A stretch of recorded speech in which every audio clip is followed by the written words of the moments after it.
Hello and welcome to the post-match England versus Slovenia 0-0 instant match reaction with myself, Stephen Brown, Chris Bell, and also Jason Booker. If you're watching along live on YouTube, get your comments in, and if you're following us on Twitter or X, please do retweet it and like it, and let us know how you felt about that one as well. Hey, we've won Group C!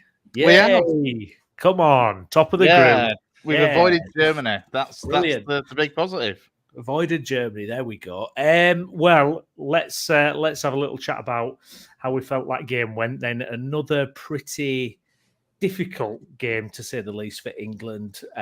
Lots of things to get our teeth into. Chris, let me come to you first. Obviously, not a great game against Denmark. We expected one change. We got one change. Gallagher coming in for Trent Alexander in the midfield, but kind of, just a few minutes after full time. What did you make of it? Yeah, it was for me not quite as bad as the Denmark game, if I'm honest. I felt the manner of the Denmark game was harder to stomach than what we saw tonight, if I'm honest. But obviously, it's not great. I think we all wanted, from the group chat and from, to be fair, every pundit going before tonight wanted a lot more changes than just Gallagher in for Trent. And I think the three of us for sure, we're all well and truly in that camp of wanting to see multiple changes, get some new bodies in there, some fresher legs, some hungry players. And when it came to it, the changes that were made were a little bit stop-start. They weren't, they didn't. Whilst individual performances improve things gradually, you just kind of think, why didn't you make them earlier? I mean, it's a classic managerial situation of screaming for the manager to make changes early. But, giving Palmer, what was it, about the last 10, 12 minutes, and Gordon getting, I think it was, by the time he actually got on the pitch, about 1 minute of the 90 left in added time. And you're like, well, what's the point? We were all crying out for changes to be made far, far earlier. And, we had a couple of half chances, didn't we, really? But not a huge amount to write home about. But critically, top of the group.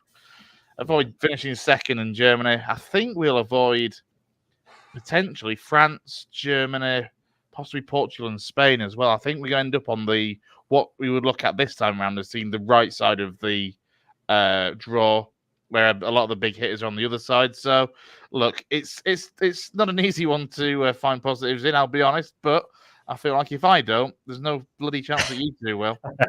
Well, I mean, it's funny because I do think we're pretty lucky that we've not had probably a harder group, certainly when you look at what other teams have had to compete against. A couple of comments coming in. Thank you very much, guys. Skip, yes, we finished top, but we're dreadful. I bet Southgate wears a life jacket when taking a bath. He's so defensive.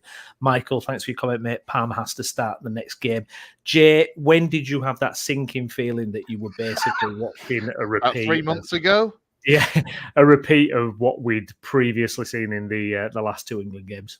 About 15 minutes in, if I'm honest. It's about that mark when the game goes exactly the same way. And in the previous two, we'd scored by that point or in and around that time. And then we sat back and we did exactly what we did today. And we didn't get to quite that level of negativity because we'd not scored. So we still had to kind of try and push or force the issue, if you like. But, I mean, Chris has been extremely positive with what we said. That was horrendous. It was absolutely horrific, a bore fest. Second half, I stopped watching. I was there with it on in front of me, but there's nothing to see. I know not to make this about Leeds and we won. I'm just going to touch on it very, very briefly. But me and you have said this to each other a little bit this season on occasion, where the game became a little bit boring to watch under Daniel Farke, side to side, the rest of it. But the difference is we were winning the games 1 and 2-0. And we were racking up the points. This England team right now doesn't look like doing that. And not only that, but this England team have got so much talent. We should be blowing these teams away. We should be absolutely putting these teams to the sword. Slovenia don't come out of second gear today. And we're taking it as a positive that we've qualified, or even that we've won the group. We've won the group with 5 points in probably the easiest group that a big team, a favourite for the tournament, has got. I would say by a long way, actually. It's the easiest group. We could have literally tripped and fallen into the round of 16. Slovenia have not won a game and they've qualified. Like, we need to really take this for what it is. I mean, it's been a disaster so far. It filtered in the Iceland game. We all kind of had as reservations, but we could put it down to being a friendly. That performance has been exactly what we've seen throughout these three. It's been exactly the same. We've not really had a good chance today. I would say they arguably had the better chance again, and Denmark certainly had the better chances in the game against them. I would say that the chance after 3-4 minutes for Šeško was probably the best chance of the game. That says everything that you need to know about the way the game went. It was just it was a stinker, and it's on us to change that. The pace. The passing, the sharp passing, 1-2 touches. Every time they're getting it, they're slowing it down. I'm so frustrated, mate. But I can't seem to get hyped about this tournament, regardless. I don't know what it is. Like, I think the country's kind of just got to the point from an England perspective where we're not expecting, but we don't even have like optimism. We don't even have that kind of foolish optimism. For me, I mean, I cannot only speak for myself, but I think Southgate's time to move on was after Qatar, and I feel almost like this is the feeling everyone has, really, subconsciously, even that Southgate is just not going to get it done. Now, we do have somebody waiting in the wings who must have been absolutely desperate. He wants to get it. Sorry, I'm just getting attacked by a moth. He wants to get it in, doesn't he? Now, he wants to get it in. We don't know what state his voice is going to be, so we'll get him in here. He might just rant and leave, but we'll wait and see. It's our very own Lewis Sale. Good evening, Lewis. Well, thank you for making the effort to come on, mate. Shall I just say, just go, just rant, mate, just rant. I'll see you later, lads. Yeah, take care. Yeah, just let me go. So I will apologise for the state of my voice. That's not shouting at the TV. That's through illness, but. I've obviously heard what you guys have said, and I've just listened to some of the interviews. I'm normally quite optimistic about England, but this, for me, is as bad as what it was in South Africa in 2010. That, for me, is on a par with Algeria 0-0. And I can kind of see what Chris is saying about the Denmark game, but for me, it's worse. Because Denmark are twice a team Slovenia are. We've controlled the game with possession. Yes, Pickford's not had to make a save in that second half, but they had a decent chance in the first half. And we've not done anything in the second half to really warrant a win. A draw is actually probably a fair result. I think Southgate got his subs wrong. I don't know what's up with him at the moment. I think when we were saying in the group chat, weren't we, between us all about who would bring on and what to do and the timing of substitutions, I just don't get it. I just don't get what he's trying to do to win us a game. We're lucky that every game in our group has finished a draw. That's how lucky we are. We finished top of probably the poorest group in this Euro Championships at the moment. And we've staggered over the line with 5 points. We looked at Netherlands early today, 3-2 against Austria. Netherlands will beat us on this performance. No doubt. No doubt about it, because they can score goals. I seriously worry about what we're going to do at the moment with Southgate making the decisions that he's doing, because I'll be honest, don't stand a chance of winning this right now. No, I mean, the whole thing just looks so lopsided and off-key when you're watching it. And you're seeing what Southgate is doing. I mean, let's look at the Gallagher inclusion. I mean, I don't think anybody was looking at Conor Gallagher as the solution to England's midfield problems, yet Southgate seems to like him. I think he fancies him as a little bit of a Henderson 0.2. But then to take him off at half-time, I mean, it's a damning indictment of your own management. I mean, I've no issue with him taking him off at half-time myself, if I'm honest, because if he doesn't think it's working, then he makes a change, and that's I think it was Gary Neville that was speaking just as they came back for the start of the second half when they realised the change was going to happen. And look, sometimes there's no shame in admitting that something's not quite worked. So putting Gallagher in and changing it for Mainu, I didn't necessarily see as a negative thing even on him. It's just an admittance that, that didn't work. And actually, I thought Mainu in particular was certainly a lot more bright and involved in the game than Gallagher was. I mean, it's like you said, though, none of us would have put Gallagher in there at the start, I don't think, anyway. Certainly not as the one change that we wanted to see happen anyway. But what's the worrying thing out of this is that this team was leaked yesterday. So Slovenia Yeah, being able this to is an odd thing.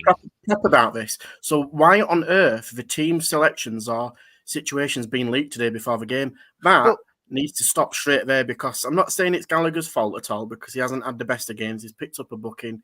He's on the line to possibly getting sent off depending on the state of the game. But Slovenia have known Gallagher were going to start, so they can do the homework and can prep for him.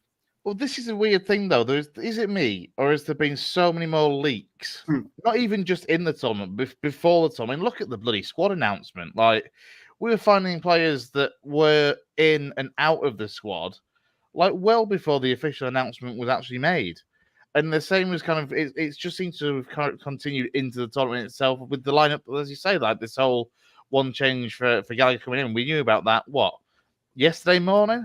It seems absolutely bizarre that seems to be so many leaks coming out of the England camp currently compared to previous years. I never, correct me if I'm wrong, but I don't remember it ever being like this before with an England setup.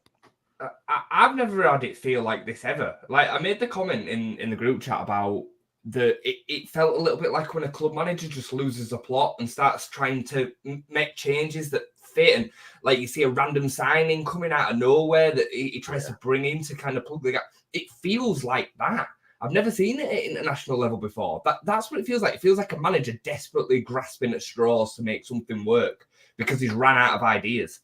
And I think that, you know, the leaks, as you're talking about there, is kind of testament to that, in that there's clearly big issues in the camp, in there. There's clearly it's filtering into other facets. You know, the players are it's probably come from the players.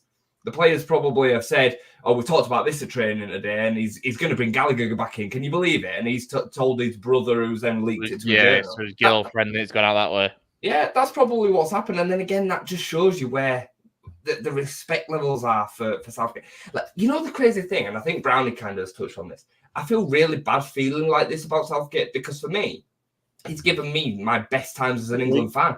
I absolutely am a massive Southgate fan for everything that he's done. Like, I hugely rate what he's done. He brought the nation back together in a way that I don't think many other managers could. But he's just so out of his depth now at a time where we need a real coach, a real leader. I mean, every team I watch, everyone, apart from Scotland, every team I've watched has looked better. Every single one. Lewis, I mean, following on from that point, I mean, we mentioned in the group chat today about possibly with an easier route, England might gain momentum as the tournament goes on. But after these group performances, do you even envisage that happening? No, I don't. I think you said it, Brown, and I think we're clinging on to hope that we're somehow going to get momentum. But the issues are there from the day the squad was selected, that we haven't got a recognised left back. We haven't got a real recognised left winger, and those that are supposed to be playing left wing are not even playing on the wing. I made points, and I'll read some of them out, which I know you guys already know. Strongest side we know is our right-hand side. You've got Kyle Walker on there, and you've had Saka on there. We've scored both goals from that right-hand side, yet in that first half, we were doing everything down the left. Baffling, utterly baffling. Trippier and Foden were having a little bit of a bickering session between each other, clearly not really working between them. And I think that's just pure frustration, because they're both playing in places that they're really not not familiar, but it's not their preferred position. So they're trying to do the best, but again, square peg, round hole. Gallagher's been, brought off after 45 minutes. I'd love people to tell me how much more he did than Trent. And then Trent comes on at right back, the same place that Southgate's not put him in previous years and kept him out of the squad, puts him at right back, albeit because Trippier's got an injury, but yet Trent's got a pass in him, but he's not brought Watkins or Eze or Gordon on at the time until later on. Baffling. Foden looked half dangerous in the first half, but again, didn't have much. Bellingham looks like, I honestly, Bellingham's going to fall to the floor. The guy looks mentally and physically tired and drained. Yeah. The guy needs a rest. And I actually said before this game, Lou. I think because he's out on his feet, isn't he? He's out on his feet, and I don't understand why we're through in the group stage and we need to probably win. Although we've got lucky with a draw, why he's still letting Bellingham do what he's doing? Even the commentators, who not massive fans of, we're saying the guy looks tired. They're there live, seeing it in action in Germany, saying he looks tired. He does. And he's still he's still playing. Honestly, there's so many things that I think we're poor about this performance, and that's being generous. I think we are extremely lucky to be in the situation that we're in. And I think to your point, Brownie, right at the beginning, do I see something happening the way things are? No, I don't. And I actually fear for us because we said it early in the day, didn't we? You'd rather go out to an elite team because our run of games potentially doesn't really have a Spain or a Germany or a Portugal. And I'd actually probably rather go out to that because at the moment we're going to go out with a whimper. Look, we're going to go out to a team that pops the ball about like a Romania or a Turkey. Some of these teams that we've seen, we're going to go out to one of them because right now they're all playing far better than us. I mean, I'd hate to play Romania right now. Like, I'm just thinking about some of the performances that we've seen. These teams, Jay, as well, they all look set up so much better than us. They haven't got the individual talent. You look at Austria and there's just a system. The players know what they're doing. Everything works. And you're thinking, well, hang on. We've got elite players from all over Europe playing in our national team. What the hell is going on? Yeah. I mean, Austria, the prime example of that. And I know Rangnick got his critics at Manchester United, but obviously his foundations are well known, and his style is certainly quite well. It's almost legendary, isn't it? Between managers, they rate him as a bit of an oracle of a certain style of football. So, and you can see it. You can see it in the way that they're playing, and the commitment that the players have got to it, and the belief that they've got to it. And they were pegged back. They ended up 1-0, didn't they? But they kept on getting pegged back in the game, and they kept on going. Did Austria, and they've come out of that group with France and Netherlands in there, and they've ended up winning it. Yeah. It just shows you that it's not all about the ability that you put out there on the pitch. The style makes a massive difference, and then the man management, the galvanizing, and the rest of it. So yeah, I was just so despondent with it, if I'm honest. Yeah. Chris, talk to me about Harry Kane. Obviously, we had a little bit of debate between you and Gaz, I think, in the WhatsApp group. What are we doing with Harry Kane? How do we get the best of Harry Kane? This is a guy who bangs in 30-plus goals a season. What is going on? I've heard there's been so many different arguments out there this week. He's been getting criticised by Gary Lineker, and of course, saying he's not working hard enough. Some people are saying, well, he likes to drop deep. You need runners beyond it. What is going on with the Harry Kane situation? I think we said this was after the Slovakia, the Denmark game. Sorry, that this isn't a new thing for Harry Kane. He's been dropping deep in England shirts since time immortal. The difference now is that we are a struggling England side in the Southgate, whereas beforehand we were finding ways to play around it and work around it. Look, it irritates me as much as it irritates the next bloke. It does, and it's mad though to say that. We just seem to have coped better with it. We've had players around it. We've had more direct wingers though in the past. When you think when in years gone by when we've had when Kane's dropped deeper, we've had runners out wide, which we don't have now. Sterling, wasn't it? Raheem Sterling was massive, and this is where Kane and Sterling. If you think back to was it the Euros in 21, Kane and Sterling between them were linking up beautifully because Kane would drop deep. And Sterling would be on his bike on a flank. And we're not playing with out-and-out wingers nowadays. You've got Foden who wants to come inside from the left. You've got Saka who quite often wants to come inside from the right onto his stronger left foot. We're playing with inside forwards now rather than out-and-out wingers. And it when that's highlighting that lack of movement, that there isn't the runners in behind. We talked about Watkins and Gordon as being the way of kind of countering that, really. They're the ones that would get in behind. Honestly, I mean, it depends who we get. Obviously, it's wherever we go from here, it's gonna be a tricky game. But I would like to see at least on one of the sides, either Saka being told to be more like the winger and stay wider, or drop Foden or put Foden in at 10 and the whole Foden at 10, Bellingham back to 8, and get somebody with pace and an ability to stay wide and. That way, we might see more of what we've seen before with when Kane drops deep, as he has done time and time again, that the options are there to play the ball out to him wide because he's dropping deep, picking the ball up, looking to play the passes out wide to the flanks, and the runners out there. or trying to get the ball forward, and he's looking for, I think somebody said it earlier on, like he's dropping deep and then looking to pass to where he should be. Yeah. I mean, I was joking about it, but the point that you might as well play Kane as the midfielder alongside Declan Rice. Yeah. Because he'd attempted to play Trent there, who's not comfortable playing there anyway. Kane's dropping into that position and taking up that space anyway, and he's then looking for a pass into the space where he should be. So why not just play Watkins and play Kane as like a false 10 or something and drop him in there? If you're going to allow him to fulfill that role where he drops into midfield and every time he does it, you're not saying to him, Harry, what are you doing? That's not your position. Get up there. If you're allowing him to do that, you might as well then fill his space, his actual role with a proper striker. As I say, for me, it's just one of those. It's because of how we're struggling as much now and the way that it's changed. It's just, for me, it's just so much more noticeable. But it's always been there, right from his freaking debut with like England and the Roy Hodgson. But Chris is not getting on the end of him. I know. And this is down to his age a little bit, sure, I get that. But he's now not able to go into there and then get back to where he doesn't have that burst of pace now, does he? No. So he's just stood there. I mean, realistically, you could play him as a 10. You could play him as a 10 and drop Jude as the 8 because them two will still swap over naturally anyway. And you then still have a Tony, a Watkins as the out-and-out, striker leading the line properly. Guys, if you watch along, please do smash a like on the video, subscribe to the channel, retweet it, and all that good stuff as well. Get your comments in there as well.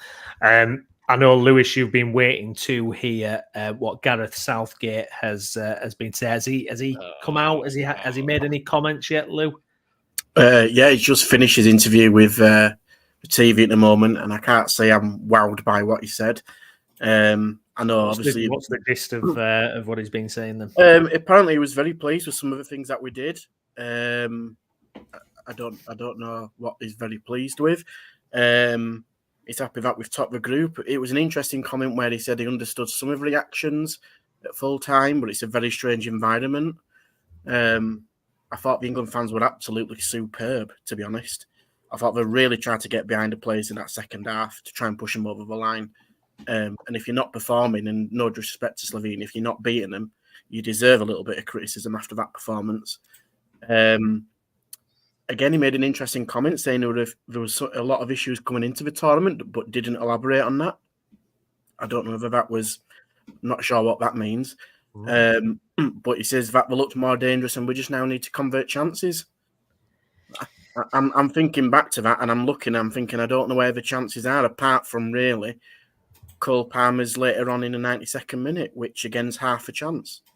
So I'm baffled, absolutely baffled by it. It does seem, I mean, when he came out with the Calvin Phillips comment after the game the other day, and that seems to have been a bit of a lightning rod, that got a lot of attention and really a lot of people got their backs up with that comment. And it's interesting that it seems to hint that there's been issues coming in. I mean, are we looking at a squad, a team that's maybe lost a bit of that togetherness? I mean, looking at that out there on the field today, I noticed several times Trippier, Foden and Bellingham kind of pointing and getting on at each other. I mean, Jason, is it a possibility that, look at the Ben White situation, the fallout from that? Is there a potential that there's some kind of something else going on here? Maybe that bond, that togetherness they did have has kind of eroded a little bit. There's definitely something not right. I don't know if you guys noticed this, but I noticed it after about 40 seconds. Pickford, Stones, and Declan Rice getting at each other. Yeah. Pickford played a pass that were a bit of a stretch for Stones. He had to control it at a bit of a stretch, and he went ballistic at Pickford. Then Pickford went ballistic at him, and then Declan Rice got involved. And I was like, you're 40 seconds into this game, guys. Like, what's going on here? It was like something in the second half as well, apparently, between Stones and Pickford that were caught off camera, but they mentioned it in the commentary as well. Yeah, it was also mentioned in commentary at one point that Aaron Ramsdale, I'm presuming he was warming up, presuming somewhere down the touchline, but he was in conversation with Pickford almost. Well, the words from Lee Dixon and Sam Matterface were trying to calm Jordan Pickford down. Yeah, I heard that as well. And I mean, for me, Gareth saying that there were problems coming into the camp. You're an international manager. They're not. You don't wash that. I imagine that'll be referring to the obvious injury issues with multiple players and that sort of thing. That's like my assumption. Like who? Yeah, like who? And then again, we'll come back to the adage, Chris. take the next available Oh no, player no, that I plays know. in that Look, position. we said this the other night, didn't we? About even as far as Leif Davis and Tyreek Mitchell, but I'm presuming he's going to be referring there obviously to the Shaw, which I don't know why he gambled with Shaw in the end. I know it was up to missing in the first place, but Chilwell, Maguire. I made the point, and I think it was yesterday when we were chatting about England that, today's performance is a prime example of this. We barely had any defending to do, right? It wouldn't have mattered that Leif Davis can't defend. He's not a great defender, but what it would have done is it allowed the left back to go beyond and get crosses in first time. Get crosses in. Imagine how much more dangerous we would have looked. And I'm not just backing on about Leif Davis, just a left back. Yeah, Mitchell, would be prepared Davis. to cross the ball in with his natural foot. Yeah, and I know Trippier delivered one good ball at the end of the first half. I get it, yeah, right? But that's not enough to make it justified. But again, it's so wrong. And I was talking to somebody else during the game about this, though. This Trippier at left back is now a far bigger issue than it has been before, because he's played left back in tournaments. Again, as far as 18, 21, he's played left back for England in major tournaments, because this left back thing just seems to have cursed us for a while. Not quite as badly as it is now, but still. So again, why is this an issue now with Trippier at left back compared to previous time when he's done it before? He scored that free kick against. Help me out here. I can't remember. Yeah, and where was he playing that day? Left back. So this is the thing. It's really odd that things that have been happening for England for years, Kane dropping deep, Trippier playing left back, now seems to be causing us all manner of issues. But the thing is, Chris, we're 4 to 8 years down the line. Those problems should have been fixed. Trippier's come off a pretty average season with us. Well, to an extent, but I don't also agree, because we've had Shaw and Chilwell. Chilwell's been fit. Chilwell played at the end of Chelsea's season. He's fitter than Luke Shaw. Yeah. So we're now down the line where the players are getting older. Trippier's come off an average season, like I said, with us at Newcastle, who's been injured a fair bit as well. And he's having, again, to play left back when Joe Gomez, who's actually probably had a better season at Liverpool, is on the bench. We've had Tyreek Mitchell in some respects as well out there, who's a left back. I know you're not happy with me, Chris, but I don't. No, it's not you. It's not you. It's not you. I just. We have so many issues that we've got at the moment that it's not being addressed, and in terms of the injuries coming into this situation at the moment, there's Reece James. That's really it. There's nobody else. Missing it right back. Yeah, but he's not really going to be missed at right back. So we've got Kyle Walker, who's arguably one of the best right backs in the world. So this whole thing about going into issues in a tournament, I don't get. And I know going back again on the Kane situation, that Kane's dropping deep like what Rooney were doing in his later years. Kane was not dropping, and I've made this point, that far back, 4 to 8 years ago. He was dropping deep, I agree, Chris, and he was linking play up really well. But what I will say is I don't think he's adding that outlet that we need as a striker to stretch that game, because we're not that team at the moment, and we need a physical presence or a number 9 to properly lead the line. There's so many issues at the moment with this squad that honestly, and I've said this, what did I say at Denmark? As crazy as it sounds, ludicrous. Southgate can go for me, right? Southgate can go for me, and you put all your money into getting a Klopp or somebody and see what he can do, because we can't be much worse than what we're doing now. Look, the injury thing just baffles me even more when you consider some of the squads are missing absolute key players. Austria are a prime example of this again, in that they've gone and won an extremely difficult group without their best centre-back in David Alaba. You don't see them making excuses for it. They bring in the next best available centre-back, which is Max Verber, and he plays there instead, who might be coming back and playing championship football next season. It's no good. It don't wash. You just take the next available player. I agree. I couldn't agree with you more, mate. I'm really confused as to where we're going to go under Southgate for the next game and what we should be doing. But what he'll do is he'll probably stay with the same team as what we've got now, which is worrying because it isn't working. And I don't know how many times people have got to say it. And I know he said sometimes he's not listening to outside noise. listen, Gareth, you're not going to be listening right now, but you need to, because what is happening right now is not going to win us a major tournament. And I'm looking across the tournament and I'm seeing, to your point, Jay, teams are better than us, but I'm not seeing anybody massively stand out that you'll absolutely put your house on to win this tournament. No. And again, we've got slightly fortunate running on paper to get to the final. Yeah. Whereas now we're talking about, Matt, we're going to get beat against Netherlands, who were being quite average, but in fact have probably been, attacking-wise, far better than us. Yeah. And I said this right at the beginning. I was about to say, more is that the defensively will look solid compared to our attacking front, which should be the threat. Yeah, you called this before someone started, actually, because we were all worrying about the defence, weren't we? That was our single biggest worry, was that back line. I remember Lou clearly saying, wouldn't there be, I can't remember exactly your wording, but you were basically like, wouldn't there be an irony if we go into this tournament defensively fine, keeping clean sheets, of which we've done in 2 of the 3 games, and lo and behold, it's the attack that is where we're struggling to make it work with all the talent we've got. Our best player has been Matt Gay. Genuinely has been our best player. So, I mean, I was just looking at scrolling through the groups here. Out of all the games within our group, there's been 1 win. It's been 1 win. Yeah. That's wild, isn't it? But that was ours. Yeah, that was ours. What do we think, though? I mean, Lou, as you mentioned about the other teams, I mean, I'm looking at some of the other bigger teams. I mean, France have been massively underwhelming, haven't they, France? And yeah. I always find them a bit dull under Deschamps, if I'm truth being told. Obviously, Germany have impressed. Spain, for me, probably team of the tournament so far. Belgium not looking quite at it. Portugal have been laboured as well. Yeah. I mean, I know they beat Turkey comfortably in the end, but that game against Czechia in particular, they were very laboured and slow like we've been. This is the thing, beyond the Germans and the Spaniards, there's nobody that I'm really still terrified about, despite us being as bad as we've been so far. And ultimately, in the knockout stages, look, I'm going to sound blindly optimistic, but it's football, innit? It's 90 minutes. Anything can happen. Well, I will say one thing. Whether we go out or go through, anything can happen. Sorry. I'm terrified of anybody would play, to be honest. The one thing I say, though, is like, I look at those players on the pitch, and for me, they're giving everything.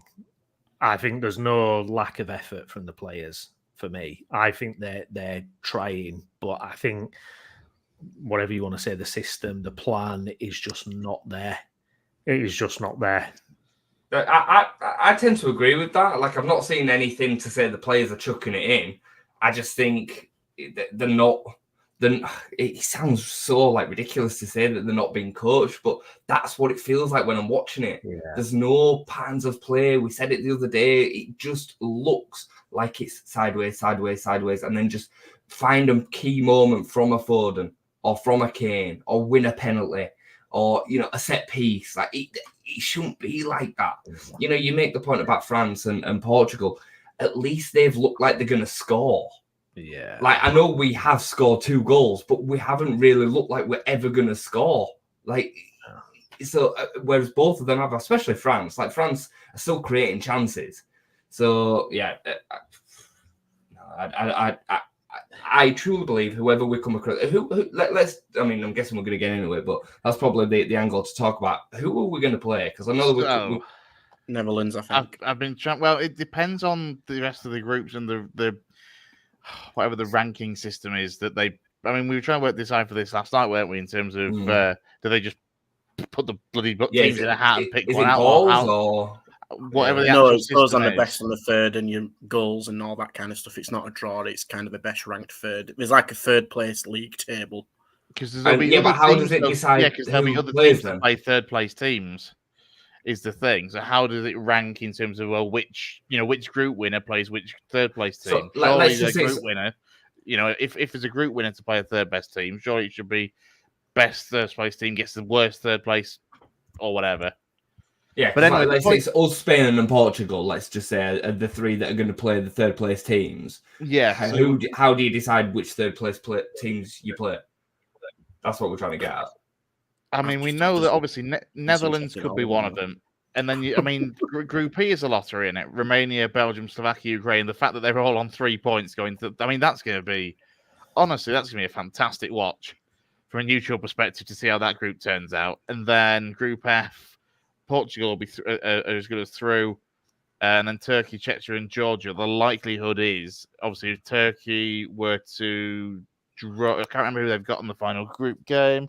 They've got Czechia. So if they were to draw, it'll be either Czechia or Georgia. If Georgia can pull out a result against Turkey, that'll finish third. So both of them could go out, though, couldn't they? And then it could be the third place team in the Group E, depending on the results there. It's very confusing. Slovenia and Netherlands are already through 100% as third place teams. Croatia are already definitely out, as are Hungary. They're both out. Hungary and Croatia are out. Yeah. Because this is why we're already through. So that must mean that whoever finishes third in groups C, D, E, and F will all be through anyway, regardless of, I presume, they must be able to finish on better points. There's literally only a couple advanced there. No, it sounds I don't ridiculous. fancy anyone. I don't fancy anyone. I just don't. I do. Be fine. It's hard to see. I know it's tongue in cheek, Chris, but I just can't. No, it's not. Honestly, bless you for being optimistic, but I don't know It's how you can be after what we're seeing at the moment. I just don't see it. It's another game. It's another game. It's another 90 minutes. It can happen with league seasons. You can have a crap run of form and then can't see where it wins. Oh, all right. Unless it's having you. Sorry, Lou, bad example. But I'm going to say, try telling me that, yeah. Yeah. But it happens. And all it takes is for us to get the right opposition and actually put in performance, and things can turn for you slightly. I'm not saying we're going to win it, but we can pick things up. Tonight was a perfect opportunity against a team who is, with the respect, bang average in this tournament, where we've gone through, the pressure should be off. We've come out giving all the noises before the game saying, listen, we'll improve, we're going to press, we're going to do this. Tonight was that chance to put a bit of a marker now and going, you know what, this is what we can do. And in fact, they've done quite the opposite.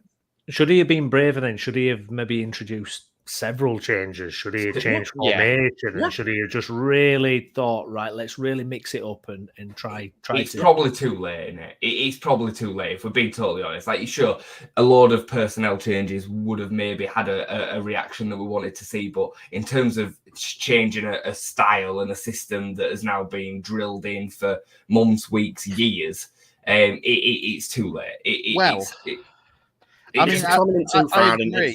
Tournament too far for him. I agree about what you're saying there, Jay. However, I mean, look, I don't know if you saw, I can't remember which game it was that was on BBC One last night, but at the part where basically when the programme finishes in the coverage, that Lineker, Shearer and co, etc., stay on for a bit longer on the red button. I watched it and they were talking about the fact that obviously England played that 3 at the back system in 2018, and could that be something to change?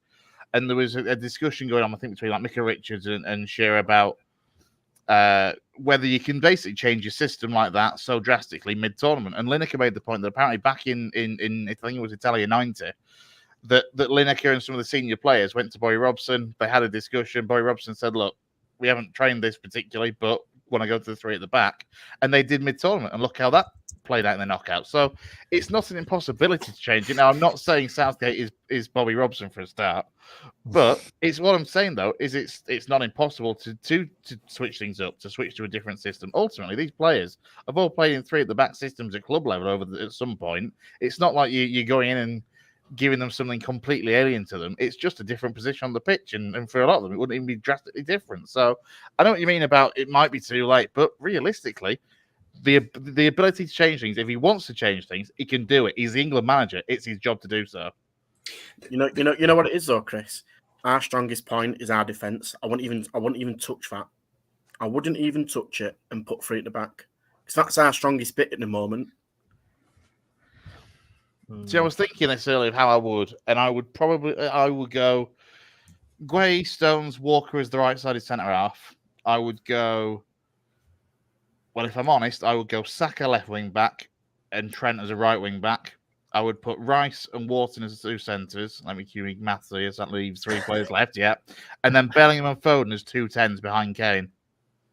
I don't understand why you're changing the back 4 when that's our strongest bit so far. I don't understand. Or is it for the overall system, though, to make the overall thing work? And to have a left-sider on the left-hand side, where Saka as a wing-back can use everything he's got to get forward and that left boot. I think that would be a I lot think- more I think balanced than it'd be a lot more balanced than what we're using now with Trippier at left back. I think it's too far gone. I really do. I think Look, we're too far gone. I'm just saying that's I what think- I'd do. No, I know mean, full well that Southgate won't do it. I'm just I know saying that's what what you- I would do. No, I agree. And you know what, Gaz? It's a completely and utterly fair point. I agree. And you do make good points, but I think it's a tournament too far. I think we look tired. I think we look a little bit leggy. I understand that, Ian, but at the same point, we're one of the favourites to win this. We're supposed to be one of the favourites. They haven't got a Bellingham or a Foden or a Kane or a Walker or a Rice. Whoa! This was player of the tournament, Sesko, according to Jay. Is that a quiet tournament? Okay. Who hasn't scored yet? Hey, they've got through. They're qualified. They've done as well as us right now. So And I'm not being Sorry, Lou. disrespectful to Slovenia because they've done well to get through. But for us to be winning this Euros, which is what we should be aiming to do with a quality players, we should be beating Slovenia and be comfortable. And tonight we've struggled to break down a low block and 0-0. We could, you know what, we could be playing now and it'd still be 0-0. I also don't think it's true that they've not been tested. If I'm totally honest, the Denmark game, they did test us. And if anything, they controlled the game. They had the better of the chances. You know, there's an argument to say that we didn't even maybe defend that well against Denmark. But you're absolutely right, Lou. The first time that we get properly tested by a good outfit, you know, you make the point of Holland. I think the Netherlands absolutely walked through us at will. I mean, we saw it in the Iceland game, how easy it was to get at us. And I know we've not seen that kind of level of porousness, but Can I play devil's advocate in that case for Oh God, here we go. because I've continued to do it. I may as well carry on as I've the most started. optimistic England fan I've ever seen. In terms of the Netherlands, you're right about them going forward would certainly be a threat. But also, is there an argument that actually what we've played against for probably 2.5 of the 3 games so far have been largely low blocks? I knew you were going to say that. And Yeah, I mean, coming up defensive- against a side that is going to attack and presses more is therefore going to leave more space for all the players we want to get space. You feel I don't think Denmark played a low block. Yeah, no, they didn't, and I do buy that to a point because I do think there is an element of that. Me and Brownie saw that week after week after week last season, exactly the same conversation. So I hear it, and I think there could be an avenue for that. But then I do think back to our main point of worry pre-tournament was the fact that defensively we have some big issues. Yeah, so it doesn't fill me with optimism the fact that we might have some more space to play in, because I just think some of these teams are just going to cut us apart. They'll start. Well, it's like Lou said. Free. Well, like when Lou said 2010 World Cup, we all know what happened when we played Germany. You know, that quality, and they just absolutely tore us to shreds, and we were all over the place then, weren't we? Well, we saw that. Yeah, but we saw that coming in that tournament. We were, for me, that's when I almost really God, I was so close to falling out of love with England, to be fair, on that tournament. But we knew that was coming, and I feel this is the same again. Yeah, it's got the signs, hasn't it? Well, it's something drastic has got to change for us to give us a chance to get into a quarter final and a semi final. Something drastic. Well, I honestly thought. I mean, before the tournament, I'd said a little bit worried about Bellingham's fitness. You know, just because he's probably our star player in a way and can produce that moment of magic. And I thought he actually, when he scored that goal in the first game, I thought, you know what, he's probably going to be the one who can pull some out of the bag. But he looks shot. And I'm just worried that there's just nothing happening anywhere else, and it's just all, it's all a bit of a mess. I were all for giving him a grace period after the first game, because the first game, we all watched it together. We weren't great, but we got it over the line. We set ourselves in motion. But I don't think we've seen a sustained 25 minutes of good performance. I really don't. Like the opening 15 minutes in the first game, I would say was probably okay. It was acceptable. That aside, we've not seen anything that we can even build on. Like I would love to have some optimism thinking about playing a good side, but I'm even worried about playing an average side. Switzerland, Austria. I'm thinking they're gonna come and absolute steamrollers. They're gonna absolutely smash us to bits. At the moment, we're the average team in the tournament. We are, mate, 100%. Jeff Stelling, I've just seen him on Twitter. He's arguing a point. Should Gordon and Mainu start? Should they be starting now for the rest of the tournament? I think, to be fair, out of all the ones that came on for me, Palmer is the one that I Palmer as tried well. to Sorry, keep yeah, an you eye mentioned on, Palmer because as well. Yeah, Palmer I thought was great and offered more than Saka, more than Foden, more than Kane over the course of in his short spell on the pitch. Again, I think there's arguments for it without a doubt, but is it going to happen? Probably not. I mean, I'd like to see changes. I'd like to see, but again, depends. I mean, obviously, we don't know who we'll be facing yet, and that might have a telling impact actually on who the better players are for the opposition we're up against. I mean, just on Anthony Gordon here, I'm reading a stat. Despite coming on at 89 minutes, Anthony Gordon created more chances than Saka, Gallagher, and Bellingham combined, apparently. So, you know. But the thing is with that, and I know I made a point during the game with those guys, I actually thought Saka did okay. I think he's getting quite unfair criticism during this tournament. And I think when he had the ball at his feet tonight was very rare because we decided to go down the left-hand side, which is our weakest side. Yeah. And when Saka did get the ball in that first half and in moments at the beginning of the second, he was able to cut on his left and he opened it up to bring Trippier and Foden into the game. So again, we're bringing Saka off, who's a natural winger, to put Palmer, who's a number 10, to put him in a wing. So you're actually putting two number 10s on the wing. Yeah, that's what Gaz said. Honestly, Gaz made this point. Yeah. It's actually making, for me, the situation worse. If you're going to put a Palmer in, you play him as a number 10. If you're going to play a Foden, you play him as a number 10. You don't put them on the wings because they're not wingers. Play Saka, play Gordon. He's played Gordon for the past 2 times prior to this tournament, and you're thinking, you know what? Gordon's probably going to start this. Pretty much a lot of us were saying you could see him getting that number 11 jersey. Yeah. He's played 3 minutes. I think quite a lot of us, though, before the tournament had Bellingham down as the 8 and put Foden and Palmer both in starting 11s. You know, our preferred options. So it would have meant but again, it's one of them. Like, it's different in paper before what we would have done, and it not working out the way it has. Go on, Jay. You're about to explode.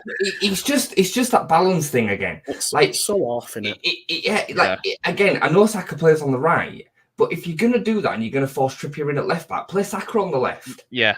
Yeah, and then have that as the outlet down that side, have Walker as the outlet down the other, and play Foden on the right. It ain't that difficult to create that balance. Like this incessant insistence on Saka being on the right of midfield because he does it for Arsenal is absolute horse crap for me, because he came through as a kid, and when he first broke into the Arsenal side, he was a left-sided player. He started as a left back and gradually moved further forward down that left-hand side before he was switched to the right because inside forwards became fashionable.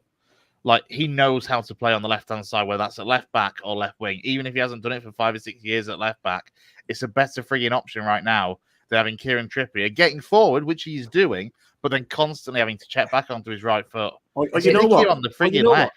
During the game, maybe swap wings for 10 minutes. Freshen things up. Use a bit of your brain and move things about and shuffle it about. Instead, we are so rigid in our positions and set structure. It's almost like it's drilled into him saying, you are not moving from that position. You've got to stay there, and this is your job. It's absolute crap. Again, I hate harping on parallels to Leeds, didn't they, Jay? Honestly, I was just going to say it again, mate.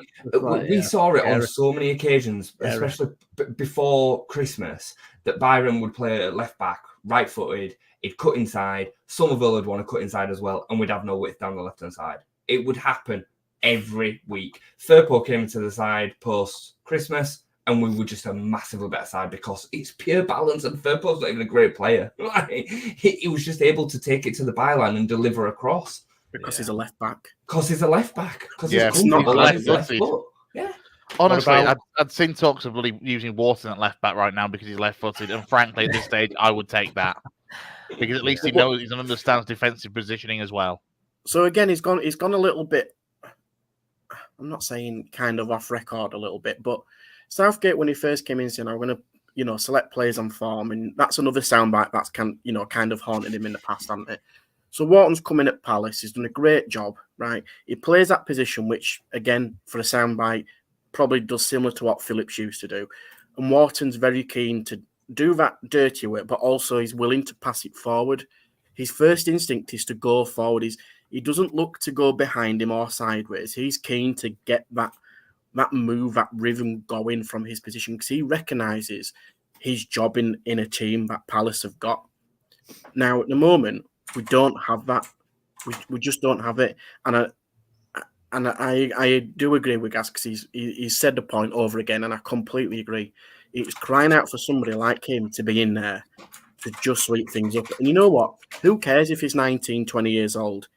We're not doing great at the moment. We're not doing great. So why not change it? And to your point, Brownie, about making a few changes, I can't understand where the comments are tonight from Southgate saying he's very pleased with some of the things he's seen. I just don't get it. He should be losing his mind, in my opinion. He should be absolutely losing it. Yeah. It's a winner's mentality. We would know when you look at other managers and what they've said, right, in the past. There's a winner's mentality. You've drawn against Slovenia, and I know what he commented earlier, but with the greatest respect. As a manager, you'll be coming out and saying, you know what, guys, that ain't good enough.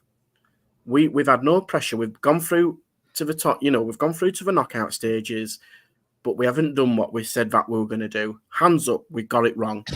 But you know what? We're going to try and change things. You've got to, it's not a winner's mentality. It really isn't at the moment, and that's what's worrying me. That's never been Southgate, has it? He's never been the ranting and raving, and he's never been the throwing players under the bus either in terms of interviews and that sort of thing. He's always come out and been that arm around the shoulder rather than, publicly at least. Something's got to change, though, Chris. Something's got to change. I'm not disagreeing. I'm not disagreeing. I'm just saying. This isn't the way he does it, though, is it? And again, it never has been. He's always been the arm around the shoulder. But this is the first tournament we've really, really had. You're right, and I said during the game, Foden, it's a half volley, which is just poor from 30 odd yards. You're not telling me Foden would do that on the Man City team, and he'd get absolutely, Pep would be on his back. The rest of the guys saying, "What are you doing? You're just giving possession back far too easily."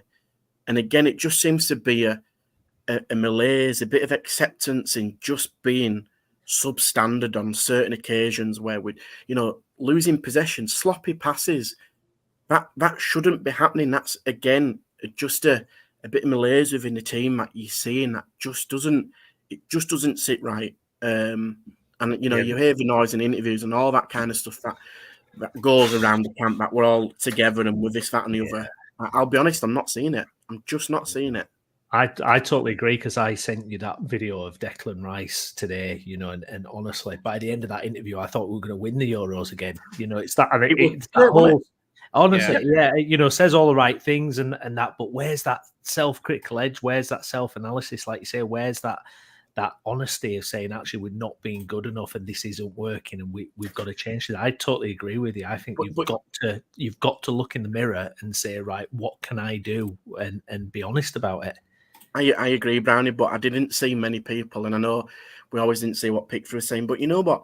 Pickford might have a fair point to just have a bit of intensity, a bit of hunger about him, to get players a bit of, bit of bite between us, because from the outfield, I didn't see many players kind of geeing each other up and grabbing him by the scruff at neck and really wanting to take the game to him. Instead, it's just like, well, we'll do what we need to do. We'll pass the ball here and we'll go sideways here and we'll try and do this. We had a couple of moments of play which were good. But even after that, there were none of the players that, I know you can always play up to fans, where you might see some of the players go to the crowd and really get the crowd on the side and really raise the game. There's nothing there. It's flat. Yeah, it's bizarre, isn't it? Is there space for Ollie Watkins, Ivan Toney? Do we expect those guys to have any kind of impact in this tournament? Neither of them have come onto the pitch tonight. I mean, what do we think? Have they got much going on in this tournament, do you think? Or is it just going to be a case of they'll be at the bottom of the list? I would like them to. Yeah, I would like to say yes, but again, don't think they will. I don't think we'll see Toney at all. I think we'll see Watkins if there's a desperate moment. I don't think we'll see Toney at all, unless we get to an extra time situation and he comes on. Yeah, that's exactly what I was about to say, Jay, is we will see Toney if there's a penalty shootout looming.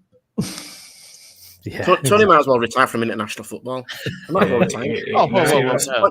What's the point of him actually being there? He didn't play last time, and he's not played when he got called up last time before his ban. He's now gone to a tournament where he's had an half-decent finish to a season. He's arguably one of the best English strikers we've got. He's creative. He gets people involved. He's got a bit of an edge to him. He might as well not bother. Do we think that it would be, like, things would be different if Harry Kane wasn't the captain? If Harry Kane was just another England player that didn't wear that armband? No, I don't think so. I mean, I don't think that makes him undroppable. I really don't. But it does seem to be the way that Southgate kind of makes him pretty undroppable because he's got the armband. He's our record goal scorer. He's still our best finisher in the squad. I understand why he plays. I just don't think I think we allow him to play in this role that he wants to do. I don't know. I just see it. I bring it back to the manager again. It seems harsh. I'm just smashing Southgate, but if what Harry is doing is instructional, then Southgate's getting it wrong. If it's not instructional and Harry's doing it on his own accord, then he doesn't respect the manager for what he's asking him to do. So either way, Southgate's getting it wrong, and that needs to be eradicated from what's happening. Most of the time when Harry's doing what he's doing, he's actually clouding the space of other players anyway. Like there were a time today when he ran the channel and whipped it in from the byline, nobody there. Yeah. Give it 3 weeks, mate, and it won't be an issue. We'll be talking this is the thing. This is what I almost feel as well. I'm not normally when England are in a tournament, I'm on the edge of my seat the whole 4 weeks. But this time, I just feel like with this guy at the helm, it ain't going to happen. And actually, once he's gone, if we make the right choice, the right appointment, I mean, the potential of these players is huge, and I'm optimistic for the future, but it's just disappointing to think this tournament is just basically a freebie, really. I'm going to crap all over on those dreams, Brownie, because it's kind of well known in the press at the moment, but the Polo Gaps that the FA would quite like to offer Southgate a new contract. The tournament just feels like we're waiting for the gallows. That's what it feels like. It feels like we're just sat there just waiting to go out.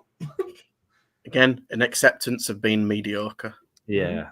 Well, this is it. You've got so many top class players, but then that person at the top who's telling them what to do, it's just not there, is it? By the sounds of it, it's even above Gareth, though. This isn't necessarily this is who might not stop at Southgate. It stops with, whoever the aging dinosaurs are that are on the FA. And as negative as we have been, we all know in this group and people watching that this sounds absolutely crazy after what we've seen in this group stages, that we could still turn it on a knife edge somehow and get something out of this tournament, which would be brilliant because we know we've got the quality to do it. And despite all the criticisms of what we've got, we know that we've got the talent available. I think, like we said at the beginning of the tournament, we know what the obstacle is. Well, Lou, like we said as well, I mean, how many tournaments have England been pretty much dire? I mean, 2006 sticks out in my head. We were terrible in that. And then we actually saved our best performance for when we went out against Portugal. And my kind of thing as well is if we play a big team, maybe it sparks something in us. Maybe, I don't know, we reach that other level, and maybe if it's Netherlands on Sunday, maybe we'll see something else. I think I do agree. I think there's still a chance something could happen, but you're living in hope, Hart. We were living in hope at the moment because there isn't much else to kind of tangibly grab hold of. No. I think, again, the noises that are coming from the players in the camp, which you can appreciate because we're in that moment and we're not there, so we can't see it, we can't feel it, can't hear it. But it's almost like, I could be wrong on this, it feels like we're trying to convince themselves that we're going to do something. Yeah.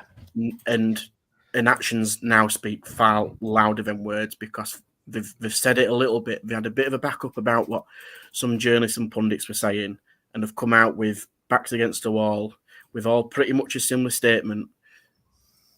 And I'm still not seeing it. No. Going forward, it's knockouts. Yeah, well, let's get our final thoughts then before we do sign off. Jay, final thoughts from you, mate? I feel I've exhausted everything that I can say.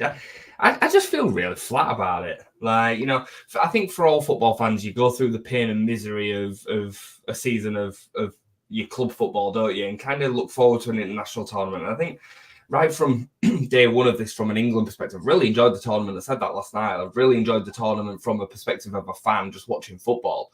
But from an England perspective, it's just felt like a real damp squid. Like Lou says, a complete resignation of mediocrity and the fact that we don't stand a chance at all of winning this. Worried about what is going on behind the scenes. I do think there's a bit of an issue there as well, which compounds the problem that we've got stylistically, tactically, with the balance and everything else as well. So, yeah, I'm not looking forward to Sunday. I'll watch it. Hope the boys prove me wrong and turn up and we do get the performance. I do think there's a chance that we will look better against a slightly better side. I do hear that to a point. I think there's enough character within the team that they'll get up for that to a point in the match. Should we go 1-0 down after 30 minutes? I'd expect to see a crumble and a manager that won't be able to change it. So, yeah, I think, unfortunately, I just don't think it's our year, mate. No. Chris? It's coming home, isn't it? Get him off. Look, at the end of the day, as I say, look, it's got to get better. It's knockout football, though, isn't it? Like, anything can happen from here on in. What's done is done, and we can only look to the future. And you know, if we're sitting here in 3 or 4 weeks' time and Southgate's gone, we'll look forward to Lee Carsley taking the England job and just being promoted from the under-21s, because that's probably what the FA will do. Yeah. Lewis, I know you've a big effort, mate, coming on when you don't feel 100%, pal. We really do appreciate it. But final thoughts from yourself? I think the worrying thing is performances have been very substandard. And ideally, in the group stages, your performance need to be good to give you some momentum into the knockout stages, when actually performances don't really matter. It's about being stubborn and resolute and resilient to the test you're going to get. We've gone through a lot of suffering, which hopefully might do them a little bit of good because they've got that to count on. But I'm seriously questioning some of the tactical decisions and substitutions and the way that we are playing to get us further into this tournament. And as a fan, as an England fan, you want to be on the edge of your seat. You want to be excited for the next game. And I'll be honest, I'm not excited for Sunday. No, exactly. And I think that pretty much sums up the feelings of a nation. I want to thank everybody who's watched along live on YouTube and on X. Please do like the video, subscribe to the channel as well if this is the first time you've ever seen the West Yorkshire Football Show. I promise we do normally talk about West Yorkshire football, but we've expanded our horizons somewhat over the summer. We'll be back on Sunday, or some of us will, if we can face it, depending on what happens. Are we not getting together for it, summer, or watch along, or a barbecue at Jay's house again? If the weather's good. I think I might be a bit incapacitated for it this time. yeah. Read the room, Chris. Read the room. But we'll be back again on Sunday in some form or shape or way anyway. So thank you very much for watching. I've been Stephen Brown. Alongside me has been Chris Bell, Lewis Sale, and Jason Booker as well. Take care, and we'll see you again on Sunday. Bye-bye.